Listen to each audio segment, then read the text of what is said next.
Hey everyone, this is Josh from before. Thanks for tuning in to my top 10 DC Multiverse figures of 2021. Just want to take a moment to reflect on this past year because it's been pretty amazing.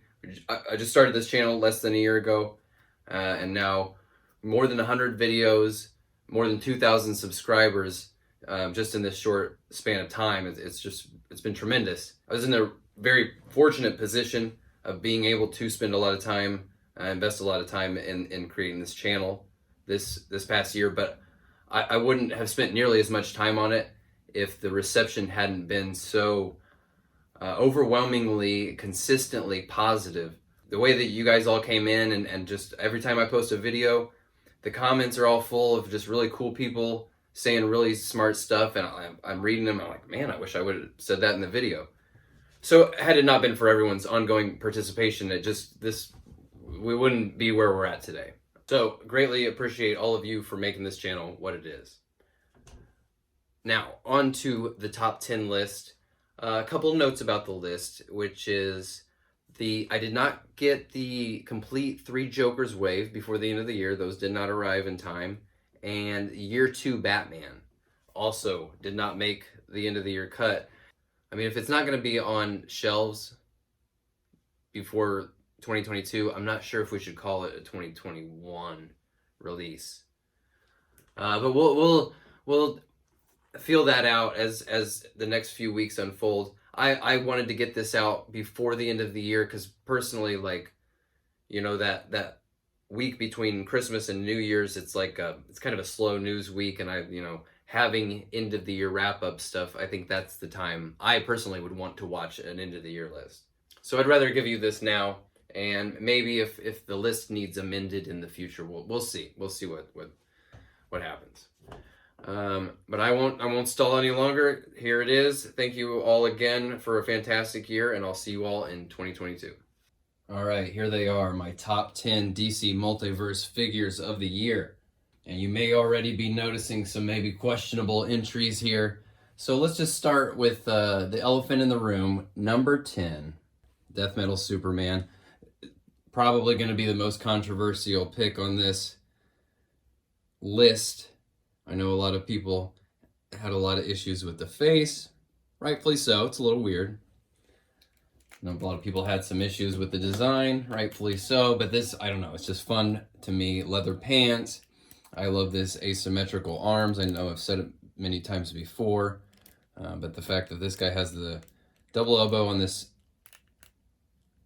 regular Kryptonian arm, and then this dark side arm has a single elbow to maintain some of that great sculpt work in there. I love it. Ditto for the wrist there. How they went with a sculpted in wrist instead of the ball joint.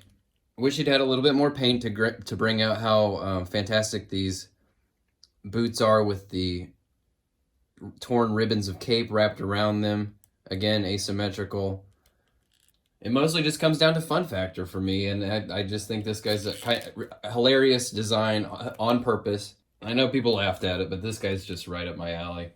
Death Metal Superman. Lots of death metal on my top 10 list. It's just the designs, I think, just hit that sweet spot for me. I think they're perfectly suited for McFarlane style, and they just turn out really fun, and I don't mind it when they're a little goofy. I dig it. Number 9 is Hazmat Batman. Hazbat. I think this guy is just a real solid template for what every release from this multiverse line should be. Looks super cool, feels really amazing in hand, has excellent articulation, fun uses of different materials, like for these kind of stretchy, bendy hoses. Really cool tank on there, and these clear plastic pieces on his visor here. His little Buzz Lightyear gizmo on his wrist. It also has this really nice like tactile feel on the pieces like this. This is a soft rubber material on the torso here, on the shoulder pads, on the knee pads, on the ankle guards here. It's kind of that soft rubbery material they use for capes. It feels to me like, if you remember like the old school like computer mouse, it had like a little roller ball on the bottom. It had this like grippy kind of rubbery material on it. That's what it feels like. It just feels really nice in hand.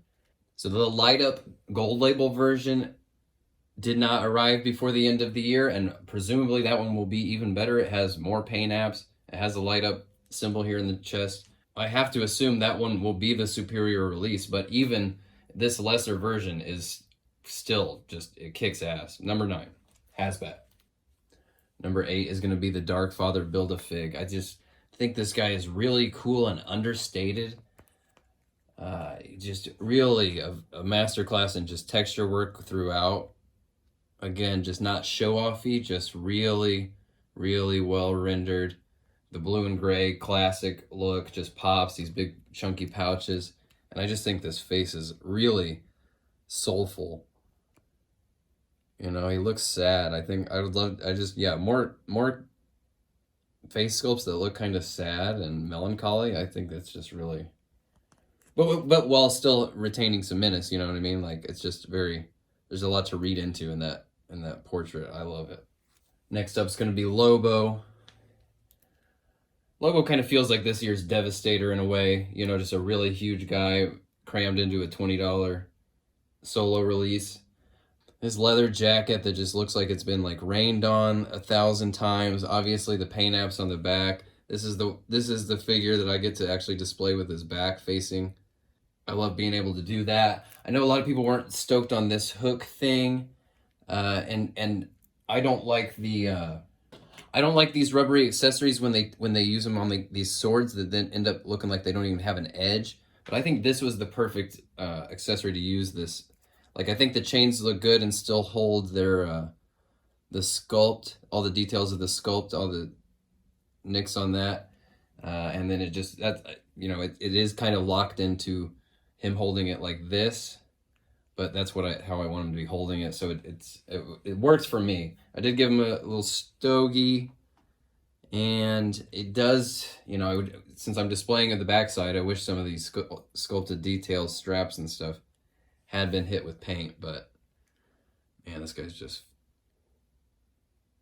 cool and great portrait. I really think these sharp angles work a lot better on the face sculpts. The material just holds those details really well. Better than the softer, more rounded portraits. Next up will be the King Shark Mega Fig. Obviously, this guy's just massive. You could get him one of two ways. You could put together the Build-A-Fig or just get the gold label solo release, which was convenient. I prefer this one with the more movie accurate shorts.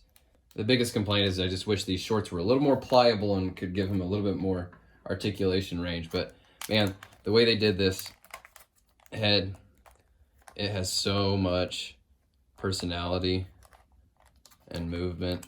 It's really fun, really fun. It really brings this guy to life.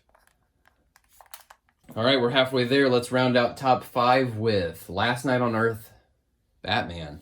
And you're probably, if you watch my Batman ranking video, you're probably like, wait a minute.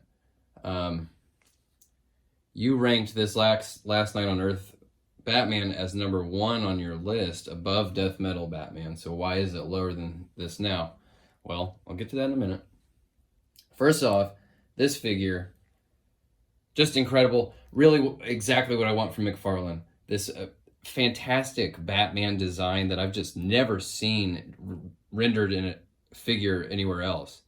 A straight suit or a straight jacket Arkham Asylum Batman where the straps of the straight jacket become the cape. The buckles of this head restraint become his ear flaps, and he's got these gauntlets that are pieced together from restraint gear.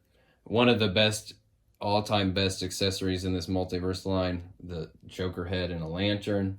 Super cool articulation solutions using this soft rubber material, mixed materials in a really satisfying way. Dynamite. And sculpt work down to the bottom of the feet where it even says Arkham Asylum. It's so badass. I'll explain why he's lower than Death Metal Batman in a moment. Number 4 will be Death Metal Wonder Woman. A face sculpt that is still unmatched.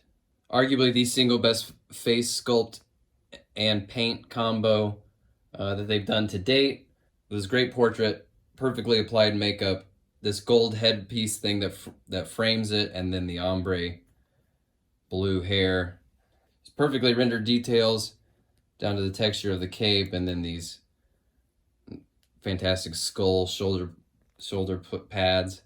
Another super cool accessory, the chainsaw of truth. This thing hindered really only by just how tight the articulation, how tight that this rubber is in the torso, because it kind of gets in the way of being able to articulate it. It should have some movement, I think. It wants to, but it's just so tight, it's restricted from moving. Really dynamite. Easily one of the best looking figures they've done in this multiverse line to date. And the death metal designs, they just, I don't know, they speak to me. They're wacky. Number 3 is Killing Joke, Joker.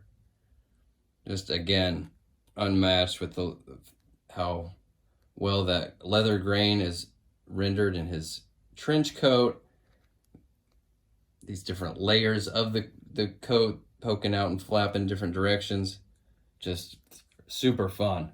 The painted in shadow with the creepy white highlights reflected there. Easily the single most creative paint app from the line all year. More outside the box stuff like that. It just really brings this guy to a whole nother level. Really creepy and fun. Love this guy. The way you can get his hand around that camera just so with his finger on the shutter. Love it. Number 2 is the Swamp Thing Mega Fig. Worth every penny of the $40 price point. This is absolute, just unmatched value, I feel like. The details, you could just look at him all day. He has as much articulation as a regular 7-inch figure. Just tons of fun implementation of this soft rubbery material that both covers unsightly cuts and pins even, and then just breaks up the silhouette and makes it feel more like a swamp monster. It's just really perfectly executed, and a really smart use of deliberate marbling in the base plastic that gives it some organic sort of variety to the coloration. Probably as close to perfect execution as I've seen from the Multiverse line so far, I would say. And that means my number 1 DC Multiverse release for 2021 is the Death Metal Batman and the Bat Cycle. I know they were separate releases, but these guys really belong together. They're meant to be put together, and then once you get these guys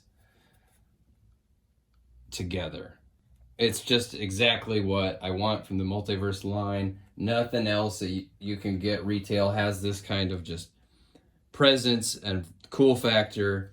And while I do prefer the Last Night on Earth Batman to this Death Metal Batman, I mean, once you put him on the bike, it's taken to a whole another level. This is still one of the best Batman heads they've done so far. This leather jacket trench coat thing is just really amazing and just fun. And he sits on that thing perfectly.